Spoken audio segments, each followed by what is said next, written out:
You're someone with a vision for your practice, for your side hustle, and for your personal journey. But when it comes to establishing your path on how to get to where you want to be with your practice, things get a little messy. You're also someone who'd prefer to go in person instead of to groups and listening to everyone else's story. To me, it sounds like you could benefit from one-on-one consulting with our experienced practice of the practice consultants. From $5.95 a month and up, you can work with a consultant that will give you more direction and practical tried and tested tips matched to you and your goals. For more information, visit practiceofthepractice.com/apply. Again, that's practiceofthepractice.com/apply.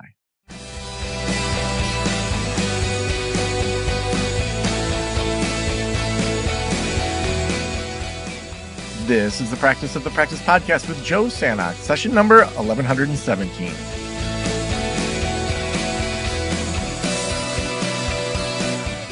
Welcome to the Practice of the Practice podcast. I'm Joe Sanok, your host, and I am so excited that you are hanging out with me today. Today, we are giving you behind the scenes in regards to our membership communities. And so a lot of our consultants are doing teachings every single week. Every Tuesday, Wednesday, and Thursday, we have live teachings going on in our membership. So we wanted to give you a little behind the scenes. So we're going to be hearing from Nicole Ball, talking about what to do when referrals are slow, HR basics with Andrew, client retention with Ashley, scaling with Nicole Ball, choosing the right project management systems, and all sorts of other things over the coming weeks. I can't wait to dig into this with you. If you want help from one of our consultants, please head on over to practiceofthepractice.com/apply. I'll chat with you for 30 minutes to determine if one of our membership communities or consulting might be right for you. Now let's get started with this episode. Well, cool. I think most everybody I recognize faces. I don't know if I've seen everybody in this particular community board yet, but I've at least seen most everybody at some point. So everybody's got a group to some degree, correct? I think because we're all in the group practice boss realm of things. See everybody shaking their heads. Everybody's hired at least one person in some capacity, whether it's 1099 or W-2. How's that going for people? Anybody really new to it that's still freaking out about the fact that you're an employer? Because having just switched over to like W-2 as of 2 weeks ago, and tomorrow's our first W-2 payroll day, was filling out a survey and was like, how many employees do you have? I'm like, oh, that's a different question instead of just contractors and things like that. So I'm up to 2 employees, not counting me and my contractor person. But yeah, it's different trying to wrap my head around that framing of things for sure. So, I also, let's see, I'm working with Jen. We're trying to decide a place in Circle. I can kind of just put like a repository of resource kind of things like job descriptions, files, other stuff like that I can just kind of put in one place. And that way, as these things happen, it doesn't necessarily get tagged under the event. It can just kind of go somewhere. And as people comment in the different Circle communities to just say, hey, you can kind of find this over in this stack of resources. There's a fact section in NLP that I think has a number of different resources and other things. And there's something else under the lessons. So we're just trying to figure out where it makes the most sense to have me have like a shared folder of different resource kind of stuff. Yeah, that would be very helpful because different presenters put things in different places and it's so hard to find. So if you can find one place where everything goes, that will be a lot easier. I appreciate that. Yeah, I think one of the things we talked about is maybe for each of us consultants, kind of setting up like a consultant one-on-one space for each of us, and then be able to selectively share things out of that to like the broader communities and things like that. Because you're right. Like, I mean, Barbara, you've been around this community world enough to know that a lot of the same questions get asked as new cohorts come in because it's not easily found on Circle about what's already been talked about and those kind of things. So things like job description examples and other stuff I have ready to go. It's just trying to figure out a place to put it so I don't have to re-upload it like every other week, it seems like, because people ask for it. So I guess with that all said, I can kind of jump into slides. For those that have seen me, like I don't usually do a lot of slides, but this seemed like a pretty relevant kind of thing to do slide wise. So let me jump into that and see if I can figure out how to make screen sharing work on this platform. Yeah, so let me click over here. So are people seeing slides? I kind of lost. Okay, there we go. It looks like it's sharing, so everyone can see slides, right? Cool. So this is basically going to be a little four-parter. Today is going to be a little bit dry. We're going to go through, I guess I could slideshow it. I'm learning how the Google thing works too. So basically today we're just going to go over kind of the recent changes that went into effect early in March about how classification and what the litmus test is in terms of contractor versus W-2 happens to be and how that impacts people in our field in particular. Just a very, very super high level view of what human resources is. It really is exactly what it sounds like. Depending on what scale company you're at, it may involve some other things like corporate strategy and other things like that. And then at the end, I'll kind of share a link to a checklist of basic compliance things you're going to need for doing W-2 stuff. And there may be some additional things that are required in your particular state. I'm based in North Carolina. North Carolina is a right to work state. It's in the South. It's not known for having particularly strict labor laws and things like that. However, you've got states like California and Colorado that have much more stringent labor classification rules and additional requirements to be in compliance in those states. So the checklist isn't necessarily going to cover those, but we can talk about where to go about finding those kind of things. Also for reference, if people have hands and other things, because I'm on a different tab, I guess leave notes and things like that. And we can I don't know how to necessarily get both things up at once on my one laptop screen. So I will respond to chat questions and things like that kind of at the end after I kind of blast through this quickly. Or if you just want to jump in and cut me off and let me know any things that you have going on, that'd be helpful too. Virtual presenting is not the same as being in a room with a PowerPoint. You can see people's attention and things like that. So in short, basically what changed March 11th of this year when the new rules went into effect is basically 6 factors to kind of test and determine whether someone is a contractor or an employee. Among things, and I'll kind of talk through as it relates to our particular field. So the degree to which an employer controls how the work is done. So in our field, that would be, are you directing your notes process and things like that? Are you kind of advising them about here's kind of the recipe of how I want things done? Do they have roles on client engagement? And is it a fixed model or is it something that, your worker, I'll just use clinician or worker kind of interchangeably. Do they have a lot of control over how they interact with clients? How much control are you directing how they do their job? That's not the same as clinical supervision to where you're going to direct and advise them on the clinical side of things. This is just on an employment level about how much autonomy do they have to decide how the work gets done. Opportunity for profit and loss, I'll cover a little bit more in depth later on in an upcoming slide. But basically, employees, the part of the thing with employees is that employees are not intended to assume any risk for employment. So costs that might be involved with advertising, cost of EHR, risk factors when it comes to insurance payments and stuff coming in or not. These types of things are, if there's an opportunity for loss and profit, that's going to be much more of a contractor thing because they're functioning as an independent business. The amount of skill and initiative required for the work, all of us that are hiring clinicians, they're going to have some degree of licensure and things like that is independent of the business. So I don't know that that's a huge necessarily determining factor for people in our field or not. The degree of permanence of the working relationship. This one definitely comes up. In general, contracts specify a length of time that you are going to be contracted. A lot of times contractor clauses have things like auto renewals and other things like that. And so, for example, when under my 1099 model, and even just kind of the arrangement as a contractor with practice of the practice, it stipulates a year with an automatic renewal unless something changes.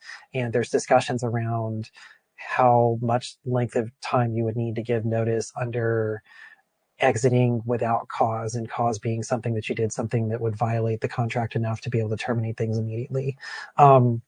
Other things are in North Carolina, it being a work or right to work state or at will employment kind of factor. Under a W-2 model in our state, everything's kind of listed as at will, meaning there is no guarantee of employment that's in the job description letter and things like that. So we can talk a little bit more about that discussion-wise too if people have questions. But basically, how permanent is the working relationship? And is the assumption it's for an indefinite period of time? And if it's for an indefinite period of time without some really fixed and finite thing, that's going to be much more considered to be a W-2 relationship versus contractor. The worker's investment in equipment or materials required for the tasks, I would say pretty confidently the bulk of people in this in this group have a practice that has infrastructure with like probably a company phone system, some kind of secured email system, whether it's Hushmail, Google, or some other thing like that. EHR, paperwork, other things along those lines. The availability of that and the expectation of the person using them is going to kind of influence about whether or not the person's going to be required to invest on their end to have the materials or equipment needed to do the task. And then the extent to which the service rendered is an integral part of the employer's business. This last one is really going to be the big determining factor when it comes down to like, probably has the most weight about why in our field it would be really hard to say that a second counselor in your practice is somehow not an integral part of what your practice is meant to do business wise. So for example, if you were to use electrician or plumbing, if you have a electrician business and you hire electricians, you can't really classify them as contractors, or it gets a little harder around that issue because the purpose of the electrician business is to provide electrician services. And if you're hiring additional electricians because you have too much work for one person to do, their performance and job task is the primary reason that you're in business. However, if you were to say hire an admin person, if the admin person supports the other primary role of the business, but it's not necessarily the primary reason that you are in business. So I hope that makes sense. And we can kind of talk through that and unpack it a little bit more too. Off the Department of Labor kind of site here in terms of facts and things like that. I just kind of highlighted a couple things. One of the things that really is a big determining factor is this first point here in terms of like economic dependence for the employer for work. So if you have somebody that is planning to work in your practice full time and this is their primary job, and I realize like if they're technically an independent contractor, they could choose to work elsewhere. And we can touch on the new FTC decision about non-competes coming up toward the end of the discussion. But in short, if someone is primarily working for you, even if it's their election, then it creates a level of like economic dependence on you as the employer, whether they're a contractor or not. And that's one of the weighted determining factors for W-2 versus 1099. Returns to the totality of the circumstances economic reality test. So in short, what this really says is like nothing in those kind of 6 key factors is really weighted higher than the other. There's an additional one which includes the investment made by the worker and the employer in terms of looking at the weight of investment on either party's thing that kind of goes into impact. Further details just about kind of, control factors, other things in that kind of six checklist thing. And it also eliminates the unexercised right to control a worker. So what that means, if I'm understanding the legalese kind of side of stuff correctly, is basically even though the employee reserves the right to maybe offer more direction and then doesn't exercise it. So for example, like you could say to a clinician that's joining your practice, I have the EHR and these other things, and it's available if you want to use them. You're kind of suggesting that and probably economically incentivizing them to use your platform, even though you're not dictating it in a way that like an employer would kind of do it. Don't worry too, I'm going to make these slides available so people can kind of read through this in detail. But basically, some key points about the new law is and how that litmus test is going to be really levied about whether a person is categorized correctly as an employee or as a W-2, or sorry, as a contractor. How much flexibility does the clinician have the ability to negotiate rates with a potential client? So if you're in a practice and say across the board, our minimum rate for a session is going to be 125, our range is going to be 125 to 175 depending, and that's kind of your sliding scale range, and you're going to hold all of your clinicians to that standard. That's going to be something to where you are basically setting the rate for them, and it's not really up to them to decide if it's flexible or not. Are you assigning possible clients and things like that to your individual clinicians, or do they really have the option to kind of decide, I don't really want to do that. I don't want to work Saturdays or whatever day of the week it is. I don't want to work Mondays, Tuesdays. I only want to work, 4 to 6 p.m. on Wednesdays, and that's all I want to do for you. How much flexibility and control does that person have over their schedule and whether or not they accept the job offer to work or not, versus under an employee thing, you could say, hey, I want you to work 9 to 5, Monday through Thursday. I want you to see 6 people a day. And I'm going to kind of direct people your way that I think are going to be a good fit. And you don't really have, unless it proves to be a bad fit, you don't really have much say in terms of being able to reject a referral kind of thing within house. The marketing, advertising, and networking kind of thing, that's a really big factor. If you are paying for people's Psychology Today profiles, for example, or providing them business cards, even having them on your website can possibly get you in trouble about, is that really marketing that you are doing on behalf of this individual? Or is it something that is really just for the business and they happen to be listed there? So the advertising marketing test, I know, has definitely gotten some past practices in trouble. Including things like paying for Psychology Today profiles and things like that. Also, I have like hiccups or something, so apologies if I'm like a little hiccupy or something. So that's what's going on there. Whether or not the person makes decisions about their material. So my business is still going to be a bring your own device type business. So if somebody's got a laptop that they want to bring in, everything's electronically based. There's an agreement about technology use that nothing is going to get stored on any personal property. That's all fine. I'm also willing to provide my employees an iPad if they really want it. And that way there's a company device that is a little more secure and a little easier to administrate from the standpoint of like a business owner with regard to data.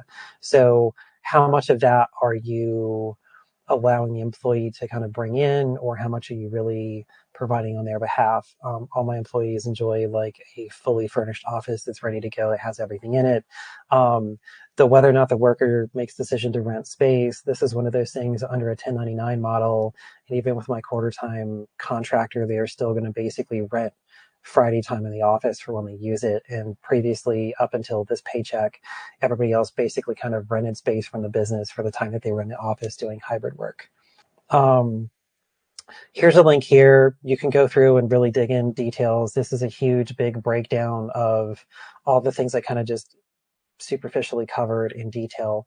And like I said, I'll link the slides and everything like that to this presentation so people can kind of get back to it. But this will be a really nitty gritty, detailed explanation from the Department of Labor of how they are applying the new laws and what the new law really and standards really means.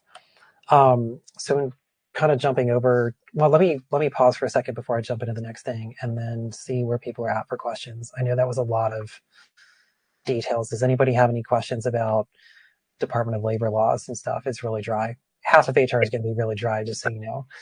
So Well, I mean, it's dry, but it is, I don't know. I'm still a little confused. So I know that we can put things on the contract, and on my 1099 contract, I set that the rent, the EHR that it is offer, and it is already part of their compensation. Can I set that on the contract? you can, in my contract, definitely has stipulations about your percentage covers EHR, phone systems, whatever you happen to do in terms of business infrastructure and things like that. And that was included in their percentage. It also stipulated, and this was at the advice of my attorney, to have something in there that basically kind of said, if you're going to use office space, you basically kind of you're going to be charged basically for the time you're in the office space under the contractor model. But So, it is included in their payment. How do we do that? no. So the way I had my contractor stuff structured is EHR, phone system, and that kind of stuff. So anybody's ability to work remotely, that's included.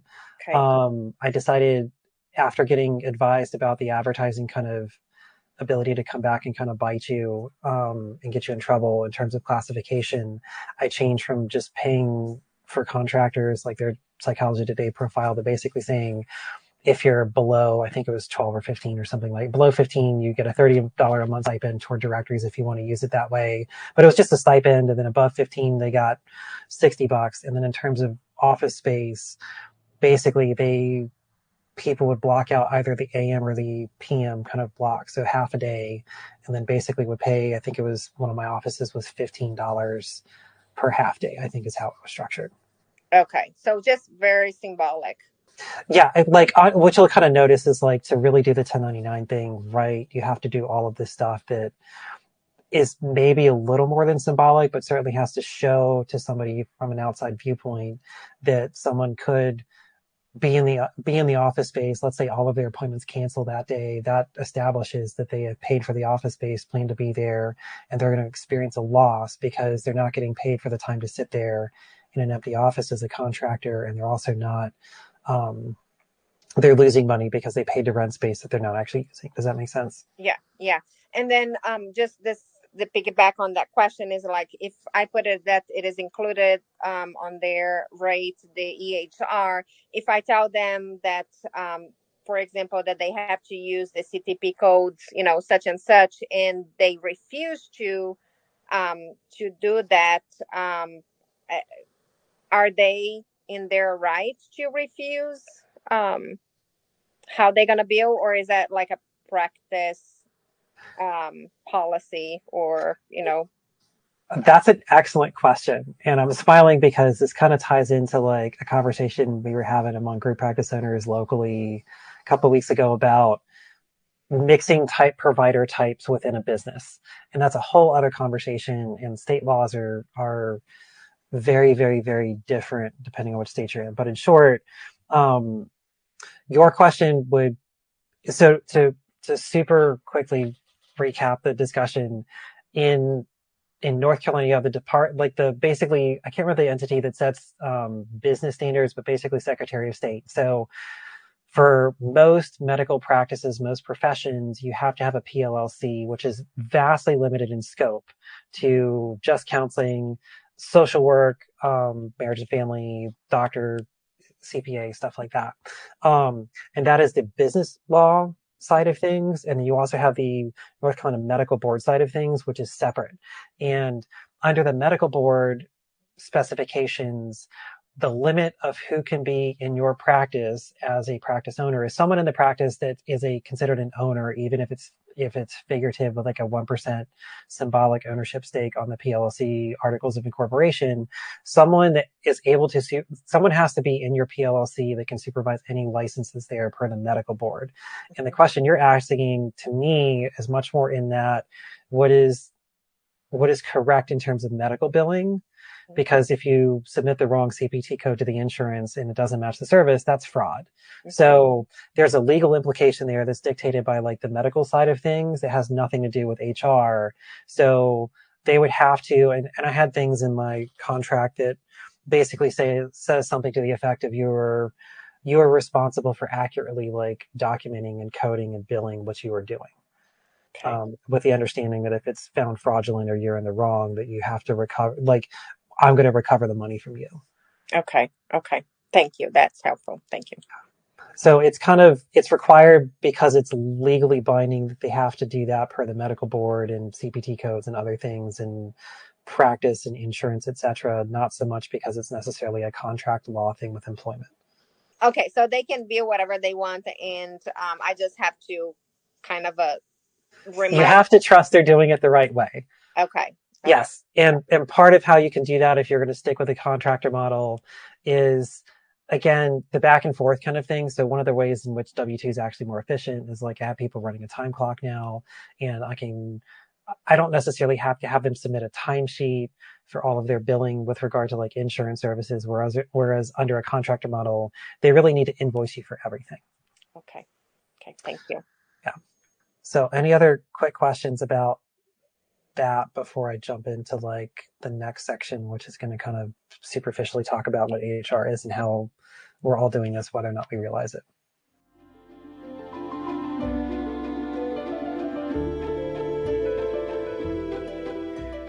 Do you often find yourself overwhelmed by the influx of client calls you receive? Receptionists are expensive. but you can't afford to let your patients go to voicemail. You care for your clients, so you try to phone them back, but more often than not, it's too late. They've gone to another practice. When you partner with Well Received, you capture every opportunity. Your calls are answered by professional medical receptionists 24/7, and they can support you with more than just message taking. They offer new patient intake, after-hours service, bilingual services, medical appointment scheduling, medical live chat, and so much more. All this at a fraction of the cost of an in-house receptionist. Your patients are Well Received's priority. As a Practice in the Practice listener, you can get an exclusive 50% off your first 2 months of service. Head on over to wellreceived.com/Joe to start growing your practice today. So in short, human resources is exactly like what it sounds like. It has to do with managing like the human capital that you have in your country or company. Key compliance things, employment standards and labor laws are probably the primary thing that they do. If you've ever watched the show The Office, Toby Flenderson, who also happens to be a social worker, there's an episode where he counsels Michael. That's a whole other interesting little thing in there. But in short, like he's part of why he's always like the Debbie Downer, I guess, in that kind of setting is because he's always having to check Michael about you can't do this, it's offensive, and keeping people in compliance and standards and just helping to create a less toxic work environment and hopefully a good work environment. I say less toxic in context with The Office. Hopefully you're not aiming for less toxic in your culture and your company. Hopefully you're aiming for a good one. But in short, basically, like, are you in compliance at a federal level? Are you in compliance at a state level? And, knowing what that is. I will say one of the best recommendations I can make is to have an employment attorney specific to your state that you can work with to make sure that you really are in compliance, because HR experts are great. The thing is, they're still going to default and refer you to someone that's actually an employment attorney in your state to really ensure that you are in compliance. So even though you could find a really good HR person, even the HR people I know locally are still going to recommend to consult with an employment attorney about things like making sure a contract really, follows California law, let's say, your job offers, and then how you're treating things in your employee handbook and those types of things, you're actually in compliance with your state. There's obviously the hiring and recruiting. That's generally an HR thing. A lot of why I say we're all doing this anyway in terms of a small organization is because we are it's one of the many hats that we wear regardless. So even though this is kind of in the HR world of things, I don't know that it's a whole lot different than just us being business owners and kind of being all of the things, because there often really isn't another person to handle these types of things. And even if we are going to outsource stuff, we're probably not outsourcing much of our HR related things until later on. Even my friends that run group practices, probably in the like 15 to 20 staff person range, they're still the primary person when it comes to making final hiring decisions, interviewing people, deciding who's going to like get interviewed in the first place. They may outsource some of the onboarding tasks to like other clinicians or somebody else to kind of support that, to bring a new clinician into the fold.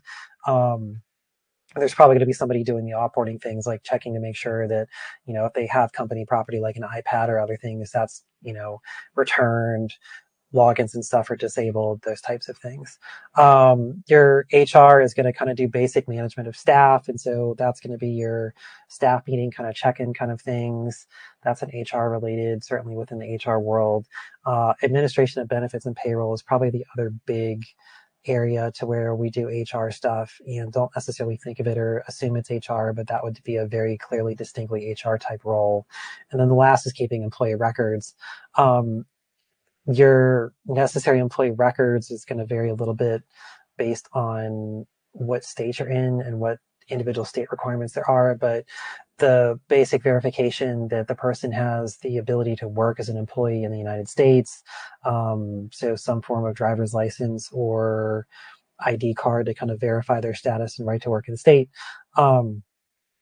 Those types of things are going to be in the employee records. Have there been any performance improvement plans? Any of the stuff that relates to that specific employee is going to go in that employee record file. And just for reference, they should be treated with the same degree of care that we treat our client records in PHI and things like that. So you don't necessarily have to like hide an employee's like email from other employees, but no one else should have access to the employee record except whoever is your designated HR person or does HR tasks, and then you. In larger organizations, you're going to actually probably have a separate HR department versus, what we typically do, where it's generally just us and maybe someone that's doing administrative support, kind of thing. So in small business, again, basically all of the HR stuff we just talked about. In a large company, there's going to be a bigger emphasis on strategic goals of the company. One of the things that, so for sitting for this HR exam, one of the questions on there was, companies start corporate social responsibility programs for which of the following reasons? And based on my studying, I'm assuming the correct answer is the one I put, which is to gain economic and political power. So at Fortune 500 companies, the role of HR and goals is a bit more like the Intelligista in terms of trying to stay on that Fortune 500 list. So that added dimension of HR at that scale is not anything that feels particularly great like at our level, but it is one of those things that trying to help create a work culture that people want to work in, that aligns with your business values and your practice goals and who you want to work with, that would be a way that it kind of features in. It's just maybe less manipulative, I guess might be a way to put it, or less just, hey, we're going to try and get you to drink the company Kool-Aid and be all in for our group practice and do things that way, as you might really be awesomely jazzed about working for DoorDash or Starbucks or something like that. So from an HR side of things on a small scale, it's still going to be there. We're talking like, how do we create culture and employee buy-in and workplace satisfaction kind of things, but it's not necessarily about trying to get people to join the cult of a particular company's mindset and things like that. The 7 principles of HR. So this is kind of like the decision-making framework. So like everything, you really need to kind of do a needs analysis to kind of see, what are my needs? So if you have a wait list with 25 people on it all the time, your needs analysis is probably going to tell you you need to hire another clinician and add to that pool of talent to be able to work with your target demographic and your business needs and things like that. Top management commitment. This is kind of more applicable in a larger company organization structure, and same with operational support. But in short, if you are trying to make a case to say, hey, we need to actually hire additional people, and this is why we need that, or we need to change our onboarding process to make it more efficient, or help get our employees more trained up on how to use our EHR and things like that, having you, the business owner, the group practice leader, on board with that recommendation is going to be necessary for you to implement those changes and make decisions about what kind of budget and changes we might want to have. Same thing goes with operational support. So do you have an admin team? And if so, are they on board with kind of recommending and supporting these changes to make their jobs easier? Are you looking at using a different onboarding tool, something like Therapy Flow, which I'm investigating and will keep everyone posted on? It's apparently a CRM that's HIPAA compliant and geared toward therapists, and is supposed to simplify the entire intake process. So that would be something in the operational support category. Critical thinking is, do I need to change any of the order of operations for what's here? Or do I need to prioritize, maybe I know what my needs analysis is, or somebody comes to me and says, hey, we need to switch EHRs. Simple practice isn't working for XYZ, and they're trying to convince you of it. That critical thinking skills thing is, do I need to, or is one of these other things kind of out of order, and do I need to get buy-in from a particular section of things? The last 3 are kind of interesting, and this is where the dynamic from a large company standpoint, if you're thinking in terms of ExxonMobil or BP, your most valuable assets are obviously going to be your staff and your talent, which is true. But from the macro HR level, it's kind of more from a workforce thing, and you kind of have minions and not necessarily humans. And so I would invite you all, as you're setting up your practices, to really consider your employees and the people that work within your overall company, to be really, really, really highly valuable as humans first.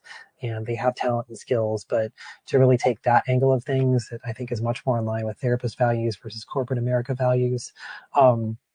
Communication, obviously, how are you communicating the needs of your business and structuring what your vision is for how things to work? to people that not only within your company, but to people that work with your company. Maybe you have outside assistants like your CPA and bookkeeper, or maybe you have a lawyer that you consult with from time to time, or you have other people in the community that may benefit your business. Like maybe you work with a nonprofit that provides vouchers for care and other things like that. This all falls into that broad communication umbrella. And some of those external stakeholders would be people that have, let's say you have there's a nonprofit where we live that helps the reintegration process for people that are getting released from prison and helping get them reintegrated back into the community. And one of the people that's on my crew is friends with the person that set that up. And they're a stakeholder because practices like mine that are willing to kind of partner with them and help support the people they're looking to support the most. There's a vested interest back and forth for that to be able to get that to work. So that would be an example of an external communication role of things that in a larger company would be officially kind of more of an HR type relationship. And then the last is like employee participation. So do you have people that support the company vision, support the alignment with how they're implementing that vision? Do you have a corporate culture that really supports the people in it and takes care of them and isn't necessarily like trying to get them to wear, your company branding from head to toe on all the shirts and swag and stuff? But, are you creating an environment that people are happy to work in and want to stay in? Because otherwise you're going back to the needs analysis thing of, I have high turnover and I can't keep staff and I need to kind of keep them in the fold. So that's a quick rundown of the 7 principles of HR. Other things Andrew, can I interrupt a second? What was that program that you mentioned that you're looking at? Therapy something or other? Oh, Therapy Flow. Flow. Yes. FLOW? Yes, Therapy Flow. Okay, thank you. Yeah. So yeah, I'll talk more about that probably on Circle like later this month. I'm meeting with my admin today and we're going to set it up and kind of see how that's going. But the idea is it's not to get too sidetracked, but Therapy Flow is supposed to be HIPAA compliant, do HIPAA compliant website forms, which you can embed, automate your entire workflow process, track where your referrals are coming from fairly automatically, and do a few other things like automatic reminders, and I think also do a HIPAA compliant newsletter type thing if your email system's up for it. So I'm excited to check it out because it should automate or kind of like software technologically solve a lot of things that you might otherwise like need somebody to kind of manually go in and do. So I'll do a follow-up on that, kind of want to know a little bit more. But yeah. So anyway, that's in a nutshell kind of the 7 principles of HR. Other things that are kind of within the HR domain that maybe isn't necessarily thought of as we go about building our group practices. So fitness to work. So what fitness to work is let's say you have somebody that you discover has a substance use issue and they get a DWI, and this is how you find out. And obviously they need to notify the board that they got a DWI, but that would be a place to where having an HR consultant, for example, to kind of assess, is this person fit for work? And if not, when would they be considered fit to work to return? So that's kind of the fitness to work thing. Mediation between employee and employees, and then management. So what I have done in place of having an HR consultant for the moment, while I kind of look for one that I can kind of have kind of like that employment attorney on retainer type thing, is I have 2 of my friends, both of which one's a clinical supervisor, the other one did the clinical supervision training with me, and they're both agreeable that they're good friends of mine. And they're good friends because I trust them to call me out on any bullshit that I might introduce to people too. So they'll call me on it, and they're agreeable that if somebody had an issue with me and as a manager, they can reach out to Sarah or Angela and just say, hey, I've got an issue with Andrew about XYZ. And then we'll start that conversation, and it's built in that, they have a fee that they'll charge, and that'll be there. But the goal is to not be a jerk and not end up in that position, but I've at least provided third party people that are, I trust to be very, very transparent and very objective if there's a concern about me from an employee. Performance management things, are they getting notes done on time? Performance improvement plan, documentation, quality, I'm picking on documentation because that's the one that tends to come up the most about where people might need to improve and things like that. And then the last thing would be like compliance and termination. So again, North Carolina, it's an at-will state. It's really bizarre coming from the contract world because there's kind of stipulations about what constitutes cause for termination versus just like mutually agreed upon termination. Like, hey, I'm going to leave to go do this other job. Here's my 30-day notice. That's what I had in my contract. Versus with cause, which is like you punch the client in the face and you can no longer work here. So different states, again, are going to have different rules about how you can, and also depending on the status of your offer letter, whether or not it's an at-will thing, whether or not there's some other kind of more guarantees about some length of relationship or nature of relationship and things like that. And I'm not super familiar, honestly, with the different categories of that, because in North Carolina, at-will is really the only thing that's applicable at a state level. And just because it's an at-will thing doesn't necessarily mean that you were going to be an awful jerk of a boss and just decide you didn't like somebody's t-shirt one day and fire him or their haircut. So that's the management style. That's not whether or not it's legal. And again, different states are going to have different rules on that, but just having somebody to kind of walk through, am I terminating this relationship with an employee in a fair way that's in compliance and stuff like that. So again, it's compliance on the front end and compliance on the back end. This spreadsheet, I'm going to put the link in here, but this is basically the checklist I was given for what to do in terms of bringing new people on. So as you can kind of see, like there's certain things are dependent on others. Some of these things you probably already have in place. Some of these are going to be mandated by the state, and then also kind of a breakdown of who is the person that's going to be necessarily overseeing or completing this task versus somebody else. So job description, job posting, your job description and your job posting are going to have a lot of similar things, but your job posting is what the outside world sees in terms of, I'm looking to hire a clinician with the following credentials and da da da da. The job description is what they're going to do when they come to work for you. The offer letter is going to be a breakdown of what's included, what's not included. You can absolutely put in something that says to the effect of like benefits are subject to change. You'll be notified in writing, etc. So if you're starting off really small and plan to add in benefits later on, that gives you some leeway to kind of add things in later, or if something doesn't work out and you need to terminate a particular benefits offering, that gives you the leeway there. The handbook is really interesting in terms of not all states require it. North Carolina requires an employee handbook above 15 people.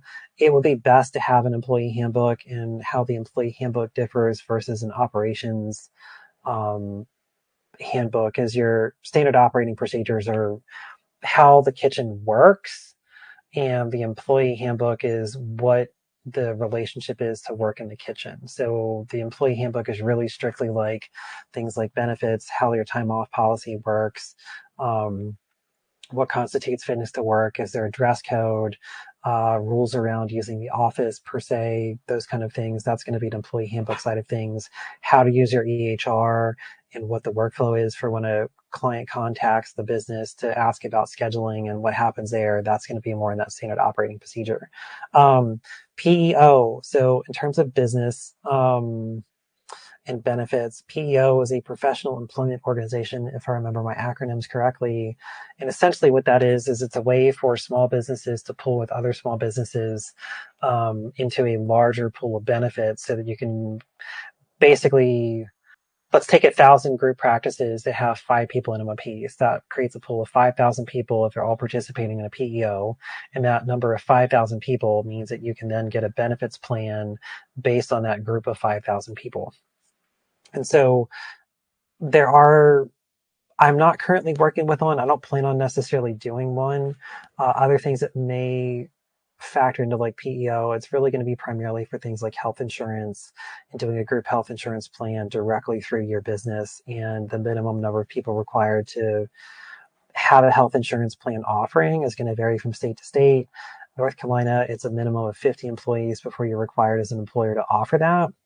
You can do other things kind of as benefits and offer stipends and other things that are not necessarily the same as like providing a company sponsored health insurance plan. But basically PEO would be an option for you to pull your employees along with a lot of other small business employees into a large pool and have a more competitive collective bargaining relationship for establishing benefits kind of thing. Those are usually available through whoever your payroll company is and those kind of things. So you can look at Gusto or ADP, or I think even QuickBooks has something along the lines of a PEO available through them. Things that I would hope that if, as a group practice owner, you already have set up as a business entity of some kind, along with a tax ID number that goes with it.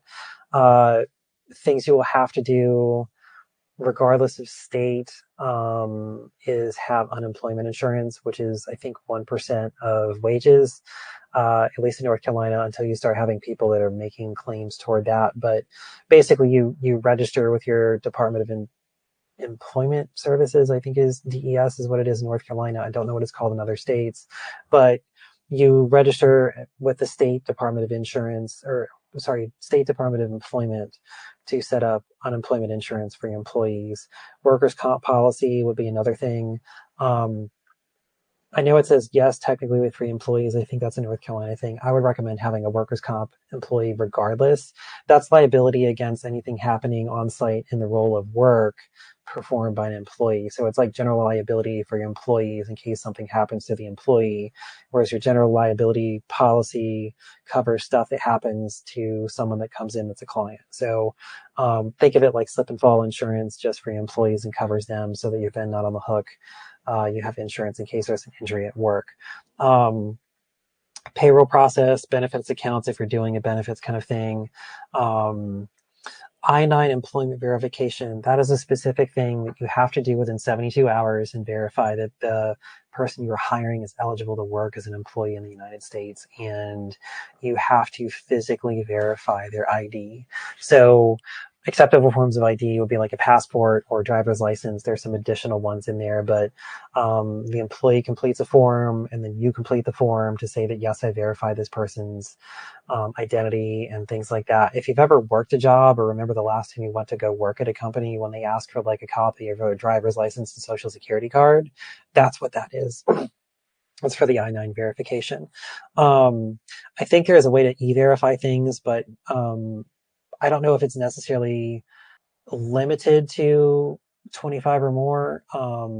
It's mainly one of those things that you get to kind of verify that, yes, this is a legit driver's license and those kind of things, and then it's all covered. This is one of those, I don't know that you can actually outsource it either. I'm not really clear on whether or not the I-9 and e-verify thing is an outsourceable thing to like an HR person or not. W-4 is the same thing as your W-9, just in terms of W-2. So your W-4 sets up tax withholding instructions for your W-2 employee to get the W-2 at the end of the year. NC4 is the same thing that happens in North Carolina. Usually the W-4 and then whatever state equivalent is for that W-2 establishment, a lot of that should be included in your payroll system. And I know when I was setting up QuickBooks a couple of weeks ago for my new employees, or the switch over from 1099 to employee, one of the options in there was to have them fill out and complete the tax withholding thing. And one of them was like, I don't know what to put here. I'm like, I don't know what to put here either because I haven't been an employee in a decade. And I couldn't tell you even if I did because that's tax advice and that's out of my scope as an employer. Couple last things. Post required notices. This has to do with if you've ever been in a company and seen the like Fair Labor Standards Act and Equal Opportunity Employer, the big giant labor poster. My understanding is you can actually have that available online electronically. It doesn't necessarily have to be conspicuously posted in your office. I mean, if you're like my practice, we're in a single room with kind of some shared space, but the shared space is among other businesses. It's not all of my business. And so there isn't really a good conspicuous place to stick a 4 foot by 6 foot bulletin board sized employment law poster in my room. So there are some ways around that. Report new hire to state agencies. I think this also kind of goes down to what goes in with the unemployment insurance thing and naming who those are. This is going to vary a little bit state to state. I think actually QuickBooks took care of that. I need to go back and look at all the recipe of things. But I do know that at least they've been checked off. I'm just not exactly sure if it was done through my payroll system or if it was done independently through the state registration for unemployment insurance. Set up benefits policies in the payroll process system. Right now I'm doing very, very limited benefits. I do plan on adding in vision, short-term, long-term disability, and life. $25,000, something like that, this month, coming up in May, and do that through an independent insurance broker. And so once that's done, that'll be either a 50% of all premiums or 100% depending on the number of like average appointments per week, and doing kind of a tiered reimbursement there. And payroll preferences, this is all covered in your payroll processing system, so Gusto or QuickBooks or whatever you happen to be using. And then handbook acknowledgement. That's simply a page in your handbook that you make a copy of that the person receives to say, hey, I acknowledge that I've received the employee handbook and had the opportunity to read it before signing this, kind of thing, for compliance there.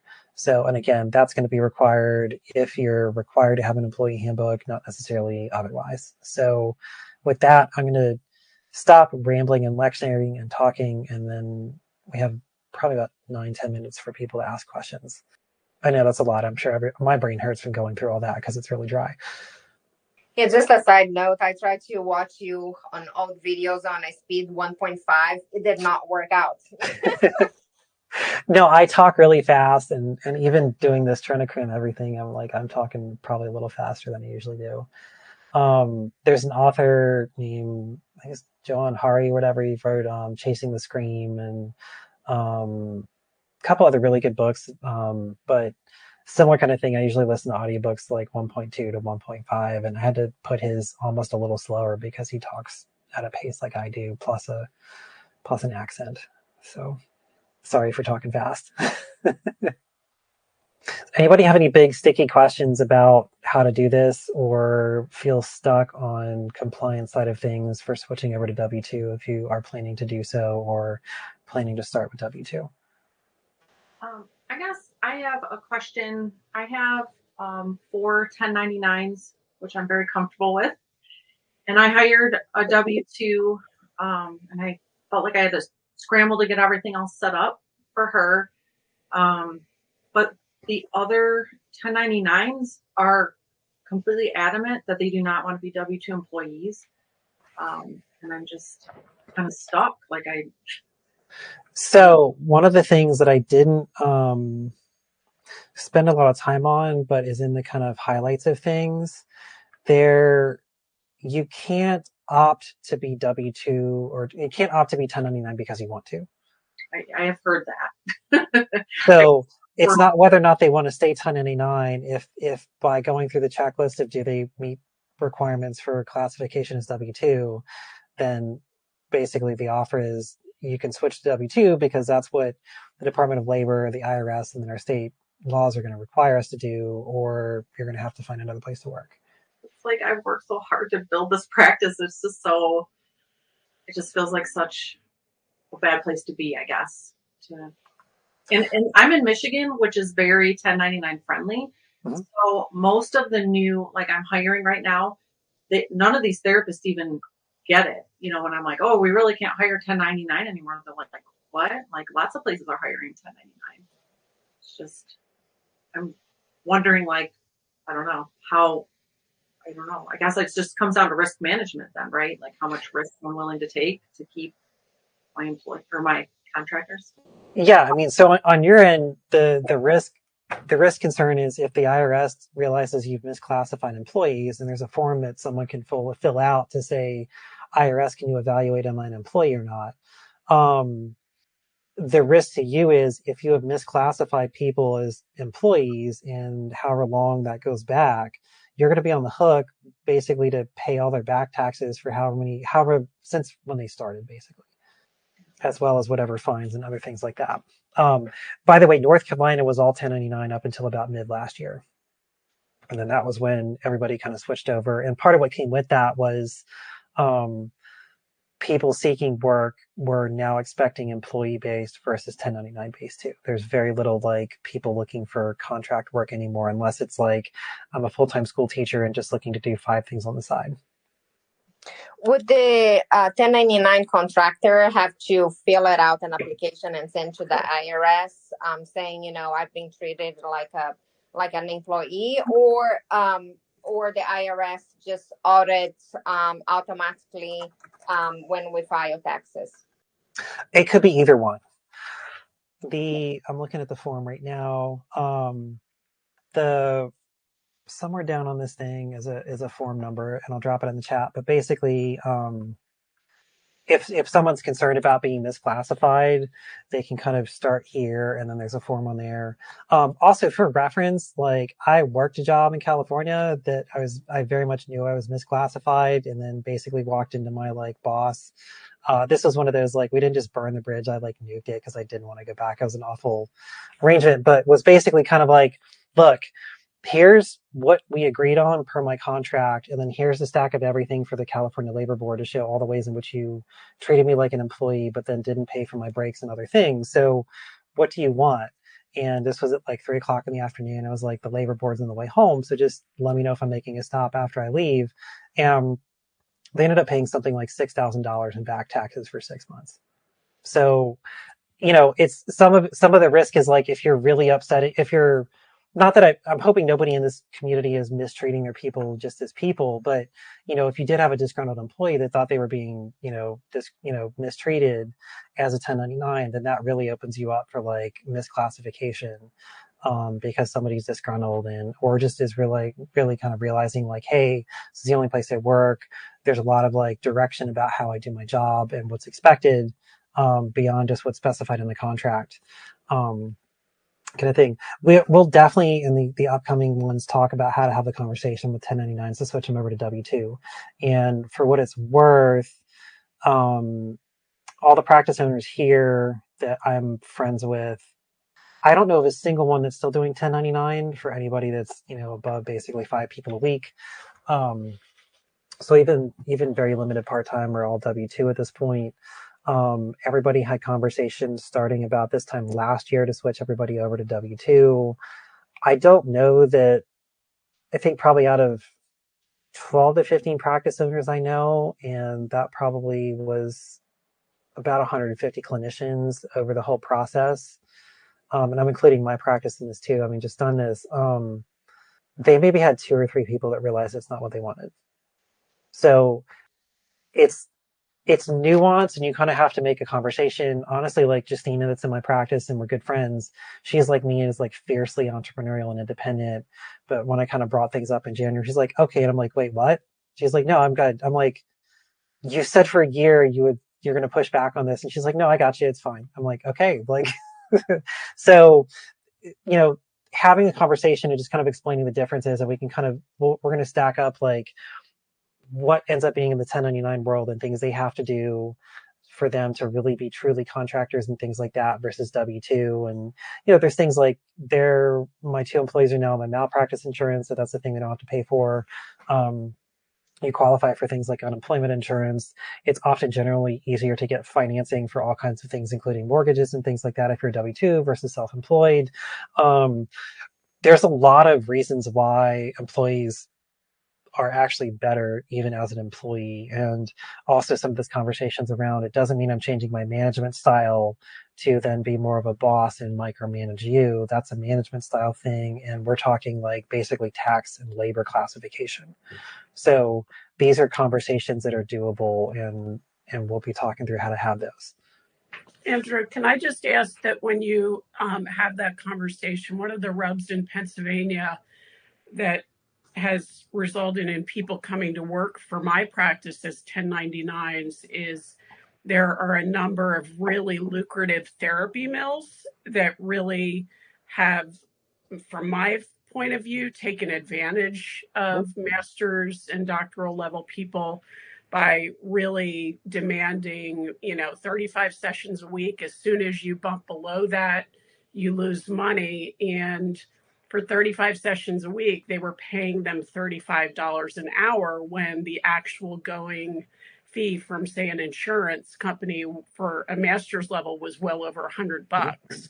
So all of my people are really like, we don't want to go back to that because they were really, I think, abused. I know that's a really big word to use, but so, I need don't think it's a something to big really word. kind of, I mean, certainly I'm not going to pay them $35 an hour, and I don't want anybody doing 35 sessions a week, but that's like they had a little bit of PTSD. Yeah. Yeah. So if you could just put a nod to that as we move into session 2 or 3, I'd appreciate. There's one practice in Pennsylvania that had like 500 therapists, and non-compete made it that they can never leave the practice. So we'll talk more about non-competes too. That was another thing that just changed like a week or so ago. Non-competes are basically not enforceable in the first place. And if you have a 1099 contract that says you can't do the same business outside of things, you can't do that because they're not independent. That's the thing. Right. So the non-compete thing's unenforceable in principle because you can't have a independent contractor that's their own business and then say you can't do business outside of just my business. You can't do both. It's doesn't work. So I think in my job offer, it's like, I basically said, I'm not going to hire you if you're working in a solo practice for yourself at the same time you're working with me, because you don't need me if you're doing that. Right. That's really just it. And it's an easy conversation to have about, it doesn't make sense because of X, Y, Z. And same thing if you're working in a group practice that does the same demographic I do. If you want to go work at like a substance use IOP, some other thing I don't do that happens to be a private practice and does that over there, I'm good with that because there's demographics we're not going to work with. If you want to work with kids, I'm not going to take kids in my practice because there's a lot of hassle with that. But, if you wanted to split and we had that agreement, you'd probably end up at my friend Jill's practice anyway, working for her, and we'd figure out a way to make that work if it was really ideal. But so there's logistical reasons. It's not a like spiteful reason. And that spite kind of thing doesn't play well. So you have people that left because they were being mistreated and exploited. And that happens in employees and contractors both. And that just comes down to like who you want to be as a business owner and not be a jerk. So, but yeah, we'll talk through how to have those conversations too. And I realize we're a little over, so thanks for sticking around, and see you next week. So have a good week and weekend. Thanks for coming. Bye.